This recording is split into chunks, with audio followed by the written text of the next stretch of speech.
खेसारी लाल यादव और अक्षरा सिंह आपस में क्यों करने लगे नफरत, आज इस वीडियो में हम बात करने वाले हैं। खेसारी लाल यादव और अक्षरा सिंह का एक साथ गाना हो या फिल्म लोग बहुत ज़्यादा पसंद करते हैं, लेकिन इन दिनों खेसारी लाल यादव और अक्षरा सिंह का कोई भी गाना या फिल्म नहीं आ रहा है, क्योंकि अक्षरा सिंह ने खेसारी लाल यादव से शादी करना चाहती थी, लेकिन खेसारी लाल यादव ने इस बात को इनकार कर दिए हैं और उनसे कहे हैं कि मैं ये शादी नहीं कर सकता हूँ, क्योंकि मैं एक शादीशुदा हूँ। मैं तुमसे शादी करके अपना और तुम्हारा जिंदगी बर्बाद नहीं करना चाहता। मुझे अपने बच्चों और पत्नी से बहुत प्यार है। मैं उन सब को धोखा नहीं दे सकता हूँ।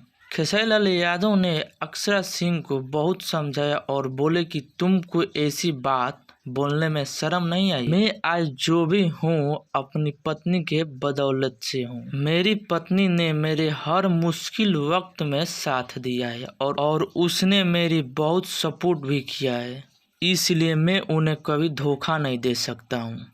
मेरी पत्नी मेरी जिंदगी है, जिसके कारण खेसारी लाल यादव ने अक्षरा सिंह को अपने इंस्टाग्राम से हटा दिया और जिसके कारण खेसारी लाल यादव और अक्षरा सिंह में नफरत पैदा हो गई। तो दोस्तों, आप लोग इस वीडियो में क्या कहना चाहते हैं, अपना राय जरूर दीजिए।